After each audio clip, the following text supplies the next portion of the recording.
యేసే పరిష్కారము అనుదిన Bible television కార్యక్రమం ప్రేక్షకులందరికీ మన ప్రభువును ప్రియ రక్షకుడు అయిన యేసుక్రీస్తు వారి అత్యున్నతమైన నామమున వందనాలు. ప్రభువునందు ప్రియ దేవుని బిడ్డలారా, నేటి దినము పాస్టర్ కారుపాటి శ్యాంసాగర్ గారి ద్వారా విలాప వాక్యములను వచన ధ్యానములుగా ధ్యానం చేసుకుందాము. మీరందరూ బైబిల్తోనూ నోట్బుక్తోనూ సిద్ధపడి ఉంటే గడచిన మంగళవారము మేము మీకు అందించిన క్విజ్ నెంబర్ 204లోని ప్రశ్నలు, వాటి సమాధానాలు ముందుగా చదువుతానండి. మీరు రాసిన సమాధానాలతో వాటిని సరిపోల్చుకోండి. క్విజ్ నెంబర్ 204 మొదటి ప్రశ్న: అధిపతులు యిర్మీయాను ఎవరి ఇంటిలో బంధించిరి? దీనికి సమాధానము యోనాతాను. రెండో ప్రశ్న: మల్కీయా గోతి నుండి యిర్మీయాను ఎవరు రక్షించిరి? దీనికి సమాధానము కూషీయుడగు ఎబెద్మెలేకను షండు. మూడో ప్రశ్న: నీవు నన్ను నమ్ముకొంటివి గనుక నేను నిన్ను నిశ్చయముగా తప్పించేదను. రిఫరెన్సు రాయండి. ఇర్మీయా గ్రంథము 39వ అధ్యాయము 18వ వచనము. నాలుగో ప్రశ్న: రాజుకు నెబుకద్నెజరు యిర్మీయాను గూర్చి నెబూజరదానునకు ఏమని ఆజ్ఞాపించెను? దీనికి సమాధానము యిర్మీయాకు హాని చేయక తన దగ్గర ఉంచుకొని అతడు చెప్పినట్లు చేయుము అని. ఐదో ప్రశ్న: నెబుకద్నెజరు యూదులను చెరగొనిపోగా యిర్మీయా ఎచ్చట సుఖముగా నివసించెను. దీనికి సమాధానము గెదల్యా యొద్ద. అలాగే క్విజ్ నెంబర్ 205లోని ప్రశ్నలు కూడా నేను చదువుతున్నానండి, తొందరగా రాసుకోవడానికి ప్రయత్నం చేయండి. ఈ క్విజ్ నెంబర్ 205 యిర్మీయా గ్రంథము 41, 42, 43, 44, 45 అధ్యాయాల ఆధారంగా ఇవ్వబడిన ప్రశ్నలు. మొదటి ప్రశ్న: అహీకాము కుమారుడైన గెదబ్యాను ఎవరు హతము చేసిరి? మొదటి ప్రశ్న: అహీకాము కుమారుడైన గెదబ్యాను ఎవరు హతము చేసిరి? రెండో ప్రశ్న: యెహోవా శేషించిన యూదా వారిని ఏ దేశమునకు వెళ్ళవద్దని ఆజ్ఞాపించెను? యెహోవా శేషించిన యూదా వారిని ఏ దేశమునకు వెళ్ళవద్దని ఆజ్ఞాపించెను? మూడో ప్రశ్న: ఐగుప్తులోని సమస్త యూదులారా యెహోవా మాట వినుడి. రిఫరెన్సు రాయండి. ఐగుప్తులోని సమస్త యూదులారా యెహోవా మాట వినుడి. రిఫరెన్సు రాయండి. నాలుగో ప్రశ్న: వారు పాతిపెట్టిన పెద్ద రాళ్లపైన యెహోవా ఎవరి సింహాసనమును ఉంచును? వారు పాతిపెట్టిన పెద్ద రాళ్లపైన యెహోవా ఎవరి సింహాసనమును ఉంచును? ఆఖరి ప్రశ్న, ఐదో ప్రశ్న: నీ నిమిత్తము నీవు గొప్ప వాటిని వెతకవద్దని యెహోవా ఎవరికి ఆజ్ఞాపించెను? నీ నిమిత్తము నీవు గొప్ప వాటిని వెతకవద్దని యెహోవా ఎవరికి ఆజ్ఞాపించెను? ఈ 5 ప్రశ్నలకు సరైన సమాధానాలు రాసి వచ్చే శనివారంలోగా మా కార్యాలయానికి పంపించండి. మీ పేరు, అడ్రస్ రాయటం మర్చిపోకండి. క్విజ్ రాసే ప్రేక్షకులు 3 విషయాలు జ్ఞాపకం ఉంచుకోవాలి. మీరు క్విజ్ రాసే పోస్ట్ కార్డు ముందు భాగంలో మీ ప్రార్థనా మనవులు, వెనక భాగంలో ఖాళీ ప్రదేశంలో పైన క్విజ్ నెంబరు, క్రింద 5 ప్రశ్నల సమాధానాలు రాయాలి. అలాగే అడ్రస్ విభాగంలో పాస్టర్ కారుపాటి శ్యాంసాగర్ గారు, యేసే పరిష్కారము, వేదరాజు సినిమా హాల్ వద్ద, పత్తేబాద, ఏలూరు అని రాయటం మర్చిపోకండి. క్విజ్ నెంబర్ 204కు మాకు సమాధానాలు రాసిన వారు పత్తేబాద నుండి Y Sarojini, Pammi Hannamma, K Durgabhavani, K Samadhanam, Balayogi వంతెన నుండి గూర్జాల నిర్మల, బాబురావు, డి నిర్మల, జమ్మలముడి ప్రభావతి, లాజర్, శాంతినగర్ నుండి M Jayaraju, Praveen Kumar, Tangaraju, Oliva, Elizabeth, Lankapeta నుండి Y Prema, Albert, Vinusha, Mayuka, B Mariyamma, Shanivarapeta నుండి ఎల్ వాణి, రాఘవాచారి వీధి నుండి రాచేటి నవనీతం, దార్ల సుకుమారి, జి విమలమ్మ, తమ్మినేని సుశీల, నాని, శాలేమురాజు, నవాబ్పేట నుండి సిహెచ్ గోపాలరావు, డిజే దీక్షాబాయి, దుగ్గిరాల నుండి కె పుల్లయ్య, టి గ్రేసమ్మ, ధర్మాజీగూడెం నుండి Palle Yehoshua, Sujatha, AR lines నుండి వి శిఖామణి, అనీషా, రింకు, మైటి, కృపావర్షిణి, కృపా హర్షిత్, దీపక్ చంద్, తరికెలపూడి నుండి మేరుగు సుందర్రావు, సూరం స్వరూప, ఓసా పద్మ, భీమేశ్వరరావు, పెన్షన్ లైన్ నుండి Mr and Mrs AR Lawrence, Aminapeta నుండి ఎం వనేజ, గన్ బజార్ నుండి EH Ratnaveni, M Ajaraiah, Shastrinagar colony నుండి కొడవలి మోహన్ రావు, వి సుజాత, కొత్తగూడెం నుండి కండవల్లి ఉదయరంజని, కండవల్లి వెరోనిక, పొత్తులూరు నుండి కొమ్మారెడ్డి అకుల, ప్రిస్కిల్లా, చాటపరు నుండి బేతాళ భారతి, భీమడోల్ నుండి రొక్కాల మేరీ అపరంజమ్మ, సంజయ్ గాంధీ కాలనీ నుండి జుజవరపు స్వర్ణభూషణం, ఆగడాల లంక నుండి జయమంగళ రూతు, బాలాజీ నగర్ నుండి సిహెచ్ విజయలక్ష్మి, కమలాకర్, వెన్నవల్లివారిపేట నుండి బేతాళ దీవనమ్మ, జేవియర్ నగర్ నుండి కె కుమారి, జె జయప్రద, కొత్తూరు నుండి ఎన్ పూర్ణచంద్రరావు, భీమవరం నుండి సిహెచ్ ప్రభాకర్ రావు కుమారి, సత్రంపాడు నుండి కెఎం వేదకుమారి, గోపన్నపాలెం నుండి సత్యజ్యోతి, మేరీ అపరంజిత, తంగెళ్ళమూడి నుండి బుల్లా నాగేశ్వరరావు, ముండూరు నుండి వి సునీత. మీ అందరికీ ఏసే పరిష్కారము కార్యాలయం తరపున ధన్యవాదాలు తెలియజేసుకుంటూ ఉన్నామండి. మీరందరూ సిద్ధపడి ఉంటే పాస్టర్ కారుపాటి శ్యామసాగర్ గారు ప్రార్థన చేసి ఈ దినపు వాక్య పరిచర్య చేస్తారు. ప్రియమైన దేవుని బిడ్డలారా, ఈ రాత్రి కాలము క్విజ్ రాసినటువంటి ప్రియ సహోదర సహోదరులను ప్రభు నామంలో నేను అభినందిస్తున్నాను. క్విజ్ రాస్తున్న వారి సంఖ్య గతంలో కంటే ఇప్పుడు పెరిగింది. 205వ క్విజ్ మనం ఈ దినం రిసీవ్ చేసుకున్నాం. అంటే 205 వారాలు. దీన్ని బట్టి 4 సంవత్సరాలుగా ప్రతి వారం బైబిల్ క్విజ్ మీకు అందజేయబడుతోంది. మీరు రాస్తున్నారు. దేవుని మహాకృప కనుక ఈ పరిచర్యను బట్టి ప్రభువుని నేను మహిమపరుస్తున్నాను. ఆయన ఎంత ఘనుడో మనం దీన్ని బట్టే తెలుసుకోగలుగుతున్నాం. ప్రార్థన చేసుకుందాం. దయచేసి తలలు వంచండి. ప్రార్థనలో క్విజ్ రాసిన ప్రియ మిత్రులు దీవించబడాలని ప్రార్థించండి. ప్రార్థన. మమ్మలను మిక్కిలిగా ప్రేమిస్తున్న మా ప్రియ పరలోకపు తండ్రి, మీకు కృతజ్ఞతలు. మా ప్రేక్షకులను దీవించండి. ప్రత్యేకంగా క్విజ్ రాసిన వారి కొరకు ప్రార్థిస్తున్నాం. వారిని ఆశీర్వదించండి. లేఖనాలను పఠిస్తున్నారు ప్రభు, ధ్యానిస్తున్నారు. ఆత్మీయ జ్ఞానము వృద్ధి వారికి ఇవ్వండి ప్రభు. ఈ రాత్రి కాలం యేసే పరిష్కారం కొనసాగుటకు ఆర్థిక సహకారుల కొరత ఉంది ప్రభువ. ఎపిసోడ్ స్పాన్సర్స్ను లేవనెత్తండి. జాతీయ కార్యక్రమం అనుదినం కొనసాగటానికి మీరు ఇచ్చిన కృపకై వందనాలు. ఆర్థిక భాగస్వామ్యులను లేవనెత్తండి. ఈ రాత్రి కాలం అనారోగ్యంతో ఉన్న మా ప్రియులందరి కొరకు ప్రార్థిస్తున్నాం. అందరినీ దీవించి ఆరోగ్యం ఇవ్వండి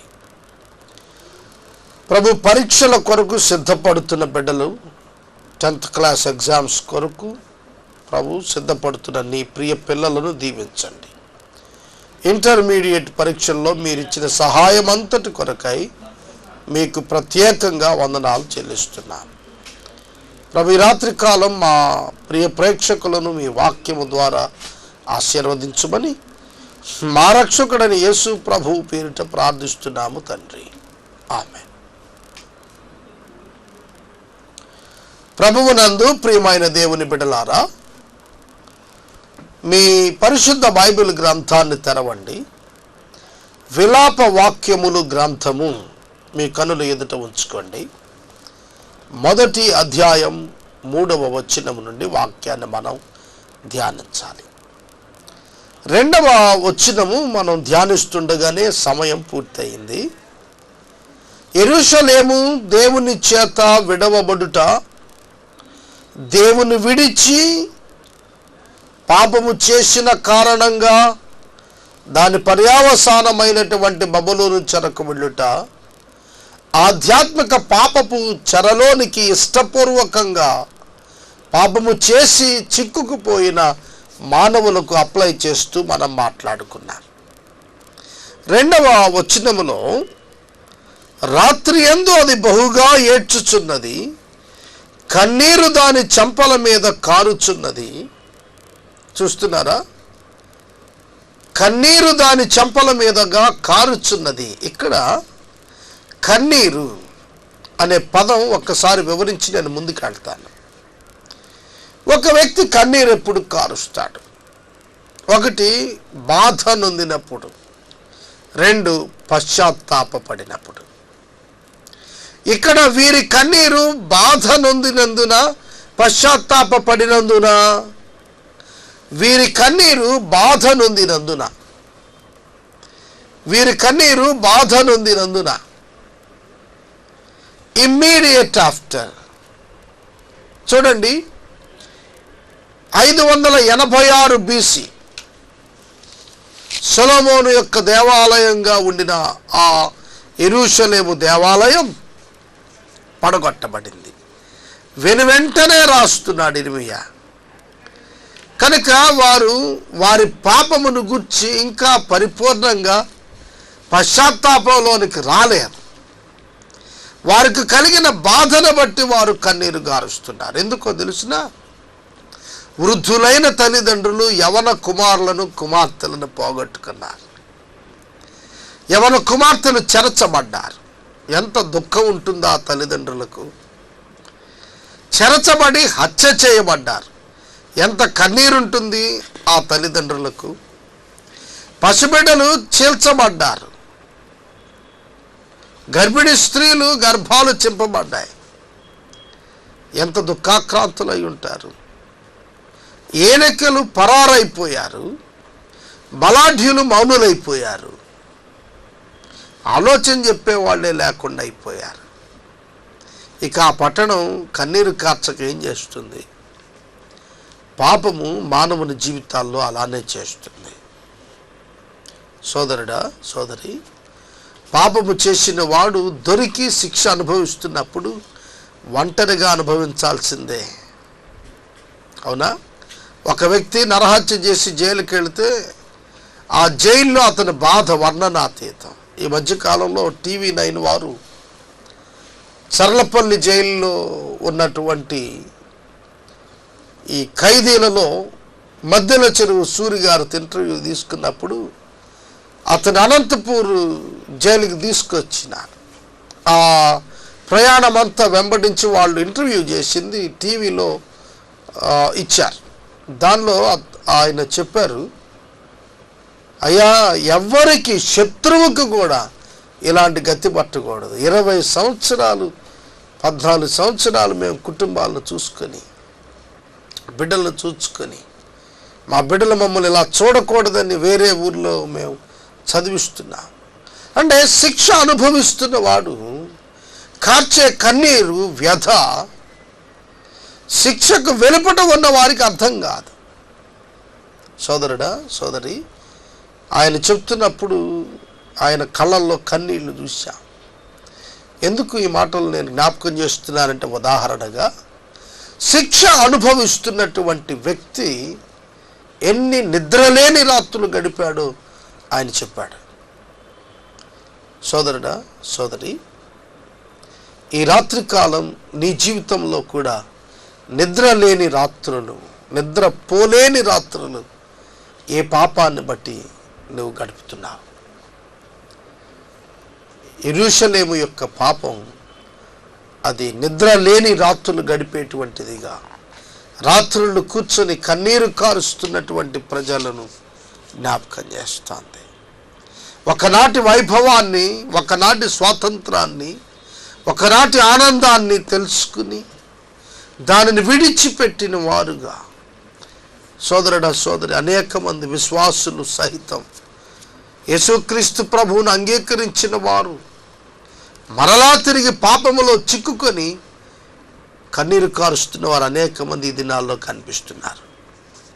అట్టివారు మారు మనసు పొందాలని, తిరిగి ప్రభువును ఆశ్రయించి క్షమాపణ కోరుకోవాలని యేసయ్య నామంలో నేను మనవి చేస్తున్నాను.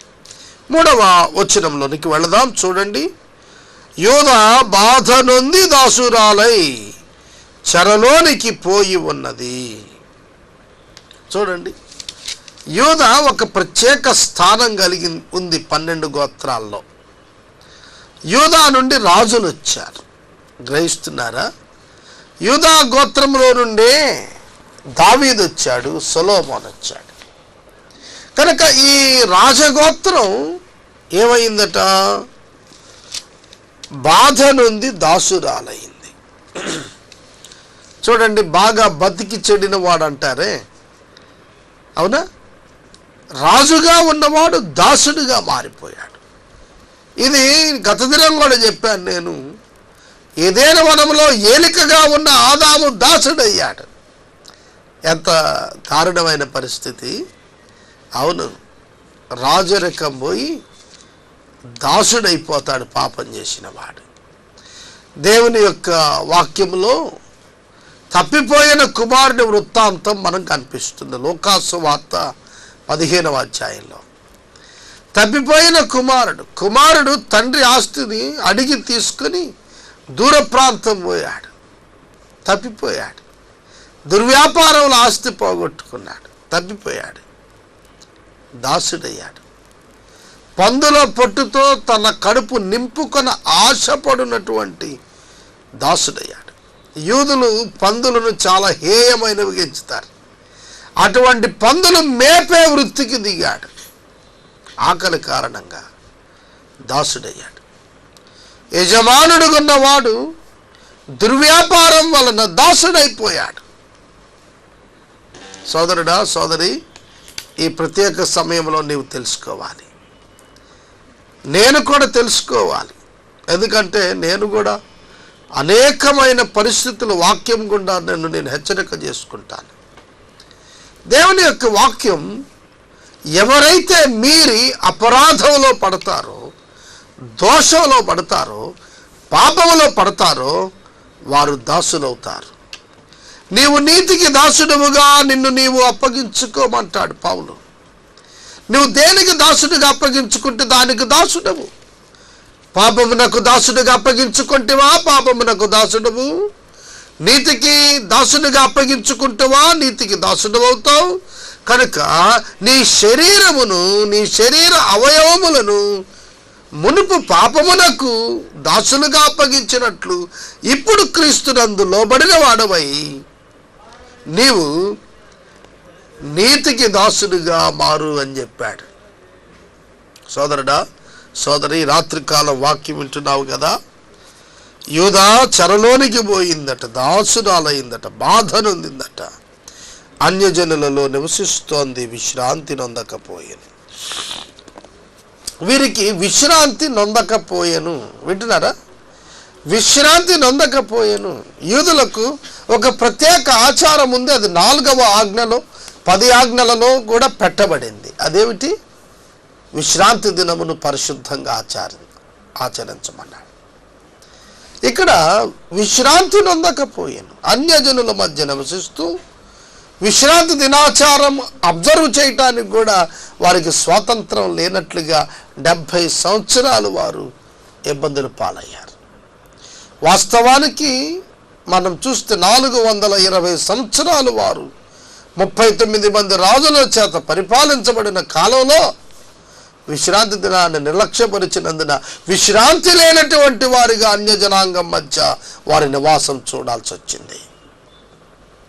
సోదరుడా, సోదరి, దేవుని ఆజ్ఞలు విస్మరిస్తున్నావా? దేవుడు ఇస్తున్నటువంటి కృపను నిర్లక్ష్యం చేస్తున్నావా? దేవుని యొక్క వాక్యం చెబుతున్న పరిశుద్ధతను ప్రక్కన పెడుతున్నావా? నీ జీవితంలో నీవు ఎనలేని నష్టాన్ని చూస్తావు. పాపము చేత విశ్రాంతి దొరుకుతుందని అనేక మంది పాపంలో పడిపోతున్నారు. ప్లెజర్స్ దొరుకుతాయనుకుంటున్నారు, ట్రెజర్స్ దొరుకుతాయనుకుంటున్నారు. పాపం వలన ప్లెజర్స్ ఉండవు, ట్రెజర్స్ ఉండవు. మీ జీవితాల్లో చీకటి మయమైపోతాయి. కనుక పాపాన్ని ప్రేమించకండి. పాపము అంటే ఏమిటి? వ్యభిచరించకండి. అదేమిటండి? వ్యభిచరిస్తే ప్లెజర్ కదా. మరి పాపం అంటారు, చీకటి అంటారేమిటి క్రైస్తవులు? అది నువ్వు పాపం చేస్తున్నప్పుడు నీకు అట్లా భ్రమ కలిగిస్తోంది, కానీ దాని అంతం నిన్ను గాఢాంధకారంలోకి తోసేస్తుందని మరువవద్దని ప్రభునామలో మనం చేస్తున్నాను. పాపము మొట్టమొదటి చాలా థ్రిల్లింగ్గా అనిపించవచ్చు. దొంగతనాలు మొట్టమొదటి చాలా థ్రిల్లింగ్గా అనిపించవచ్చు. లంచగొండితనం మొదట నీకు చాలా ప్లెజర్గా అనిపించవచ్చు. కానీ కాలం గడిచే కొద్దీ అది నీకు భారం అవుతుంది, జాగ్రత్త. అది నీపై ఉరి అవుతుంది, జాగ్రత్త. అది నిన్ను దాసునిగా లోబరి చేసుకుంటుంది, జాగ్రత్త. నీకు అది విశ్రాంతి లేకుండా చేస్తుంది. సోదరుడా, సోదరి, అనేక మంది విశ్వాసులు సైతం ఈ దినాల్లో ఎరిగి పాపాలలో పడిపోతున్నారు. ఎరిగి దేవుని వాక్యానికి వ్యతిరేకంగా వెళ్తున్నారు. కన్నీటితో వారి జీవితాలు సాగిస్తున్నారు. వారి బిడ్డలు భ్రష్టులైపోవటం ఈ దినాల్లో చూస్తున్నాం. కాబట్టి దేవుని యందు భయభక్తులు కలిగి పాపమును విసర్జించి చెడును విసర్జించినట్లుగా మనల్ని మనం సిద్ధం చేసుకుందాం. దానిని తరుము వారందరూ ఇరుకు చోట్లను దానిని కలుసుకుందరు. విశాలత లేదు వారి జీవితాల్లో. చూడండి, దశమ భాగాలు ఇస్తున్నవారు, దేవునికి కృతజ్ఞతార్పణలు ఇస్తున్నవారు వారి అనుదిన జీవిత చర్యలలో ఒక విశాలతను వారి ఇరుకు సమయాల్లో గుర్తించటం సాక్ష్యాలు అనేక విన్నాను, నాకు కూడా ఉన్నాయి. దేవునికి చెల్లించలేని స్థితిలో ఉన్నవారు ఇరుకున పడిపోతారు. సమృద్ధిలో ఉన్నాములే అనుకుంటారు, కానీ అది ఇరుకుకు దారి తీస్తుంది. కానీ దేవుని వాక్యమునకు లోబడినటువంటి దాతృత్వపు గుణము వలన సమృద్ధిలోనికి వారు నడిపించబడతారు. మనం అనుకుంటాం మనం కలిగిందంత ఇచ్చేస్తే మనకిరుకైపోతుందేమో అనుకుంటాం, కానీ ఇరుకులో విశాలతను కలిగించగలిగినటువంటి దేవుడు ఉన్నాడు. నేను వ్యక్తిగతంగా నా అనుభవంలో నేను చూశాను. కొన్ని కార్యాలు నేను నా వ్యక్తిగత జీవితంలో నేను చెబితే అవి బోస్టింగ్ ఉంటాయి, అందుకే నేను చెప్పటం లేదు. ఇప్పుడు సోదరుడా సోదరి, దేవునిపై ఆధారపడినప్పుడు అది కొంచెమైనా సరే బహు ఆశీర్వాదకరంగా ఉండటం నేను గమనించగలిగాను. విశ్రాంతి లేని స్థితి, ఇరుకు స్థితి. ఓ విశ్వాసి, నీవు ఇరుకు స్థితిలో ఉన్నావా? సత్యముతో నిలిచినందున ఏర్పడే ఇరుకు స్థితి విశాలతకు తీసుకెళ్తే వినాలి. సత్యముతో ఉన్నందున నీకు ఇరుకు స్థితి కలిగినట్లయితే అది విశాలతకే దారితీస్తుంది. నీవు అసత్యముతో ఉండి విశాలతలో ఉన్నాననుకునే భ్రమ నిన్ను ఇరుకులోనికి దారితీస్తుంది. సోదరుడా సోదరి, పాపము మనుషులకు భ్రమను కలుగు చేస్తుంది. మా అంతటి వారు లేరనిపిస్తుంది. మేము భద్రంగా ఉన్నామని అనిపించి మోసం చేస్తుంది. కనుక నీ జీవితంలో సత్యము చేత బండపై నిర్మాణం చేసుకున్న ఆత్మీయ జీవితం, ఆధ్యాత్మికంగా వాక్యంపై నిర్మాణం చేసుకున్న జీవితం కలిగి ఉండండి. నియామక కూటములకు ఎవరునూ రారు గనుక సియోను మార్గములు ప్రలాపించుచున్నవి, పట్టణపు గుమ్మములు అన్నీ పాడైపోయాను. ఈ మాట యెరూషలేముకు చాలా ప్రత్యేకమైనటువంటి బాధాకరమైంది. 12 గుమ్మాలు కలిగినటువంటి పట్టణం యెరూషలేము. మనం ఎజ్రా గ్రంథంలో చూస్తున్నప్పుడు ఆ యొక్క 12 గుమ్మాలు కనిపిస్తాయి. మత్స్యపు గుమ్మం, గొర్రెల గుమ్మం, పెంట గుమ్మం, ఇట్లా రకరకాల గుమ్మాలు. ఈ గుమ్మములు అన్నీ పాడైపోయాను. ఈ గుమ్మాలన్నీ కూడా మూసేస్తే యెరూషలేములోకి ఎవరు వెళ్ళలేరు. గుమ్మాలు పాడైపోయాయి. పాడైపోతే వెళతారు, వస్తారు. No control in it. అన్యులు వస్తున్నారు, వెళుతున్నారు. ఎందుకంటే గుమ్మాలు పాడైపోయాయి. మూసేవారు లేరు, తెరిసేవారు అక్కర్లేదు. గుమ్మములు పాడైపోయాయి పట్టణానివి. ఈ రాత్రికాలం నీ జీవితం అనే పట్టణానికి ఉన్నటువంటి గుమ్మాలు పాడైపోయాయా? ఏవైతే పాపము లోనికి రాకుండా, అన్య పదార్థం లోనికి రాకుండా కట్టడి వేస్తుందో దానిని పోగొట్టుకున్నావా? నీ హృదయం బలహీనమయ్యిందా? అవును అని ఒప్పుకుందా? ప్రభువా మమ్మల్ని క్షమించంటే మనకు ఆశీర్వాదం. పాడైపోయినటువంటి గుమ్మాలు, బలిపీఠాలు మరలా కట్టబడుతున్నాయా మీలో? ఎక్కడ మన జీవితాల్లో బలహీనతల్లో ఉన్నాయో వాటిని విడిచిపెట్టడానికి, సరిచేసుకోవటానికి, బలం తెచ్చుకోవటానికి, దేవుని వాక్యాన్ని ఆశ్రయించటానికి ఆలస్యం చేయకూడదని నేర్చుకుందాం. యాజకులు నిట్టూర్పు విడుస్తున్నారు. దాని కన్యకులు దుఃఖాక్రాంతులయ్యారు. అది వ్యాకుల భరితురాలాయను. యాజకులు నిట్టూర్పులు విడుస్తున్నారు. యాజకులు ఎవరు? ఇప్పుడు టీవీ 1లో ఉదయం 6:30 గంటలకు లేవియా కాండం ధ్యానం చేస్తున్నారు. రాష్ట్రంలో కొన్ని ప్రాంతాల్లో కేబుల్ వారు ఇంకా ప్రసారాలు ఇవ్వటం లేదు. సెటప్ బాక్స్ ఉన్నవారికి వస్తుంది. ఏలూరులో సైతం సెటప్ బాక్స్ ఉన్న వాళ్ళు వినొచ్చు ఉదయం 6:30 గంటలకు.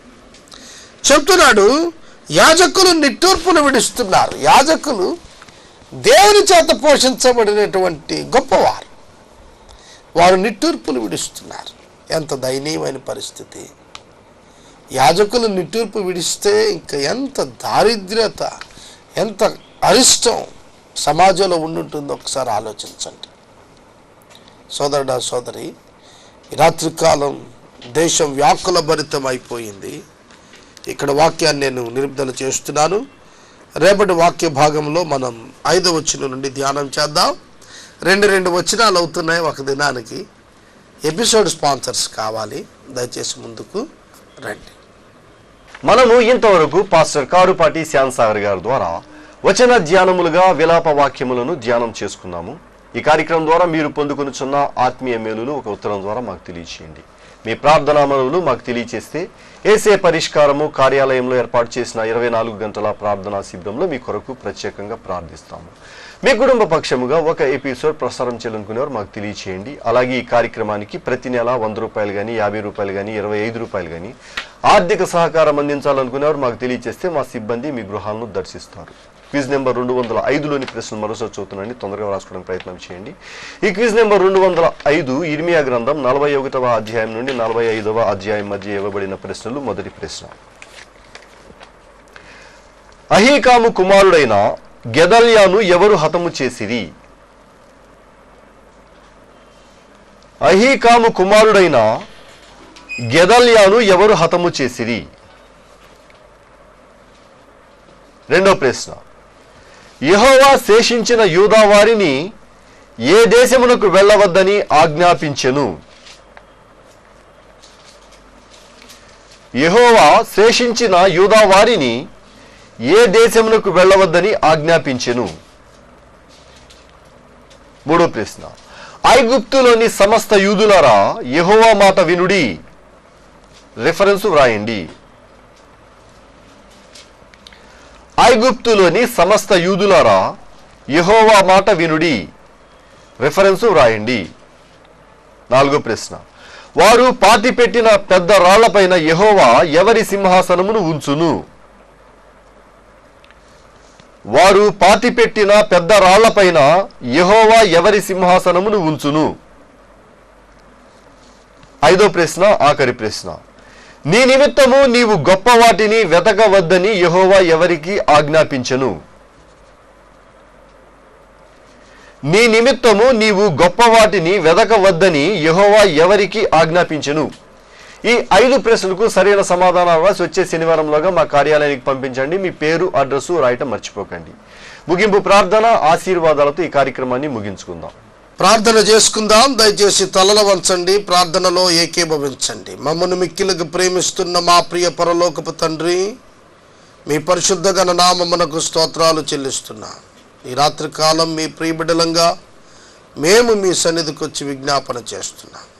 మా ప్రజలను దీవించండి. విశ్వాసములో నుండి వెనకకు జారుతున్న స్థితిలో ఉన్నవారు ఈ దినం పశ్చాత్తాపడి మీ యొద్దకు రావటానికి కృప చేయండి. క్విజ్ రాసిన బిడ్డలను మీరు ప్రత్యేకంగా దీవించండి.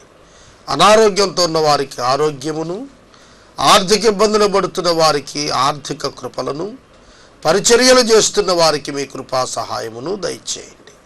ఈ రాత్రి ప్రత్యేకంగా మమ్మల్ని మీకు అప్పగించుకుంటూ ఈ ప్రోగ్రాం కంటిన్యూ అవటానికి ఎపిసోడ్ స్పాన్సర్స్ నిమ్మని మా రక్షకుడైన యేసయ్య ద్వారా అడుగుచున్నాము తండ్రి, ఆమెన్. మన తండ్రి అయిన దేవుని ప్రేమ, కుమారుడైన యేసయ్య కృప, పరిశుద్ధాత్మ దేవుని యొక్క అన్యోన్య సహవాసం సదాకాలం మనందరికీ తోడై ఉండును గాక, ఆమెన్.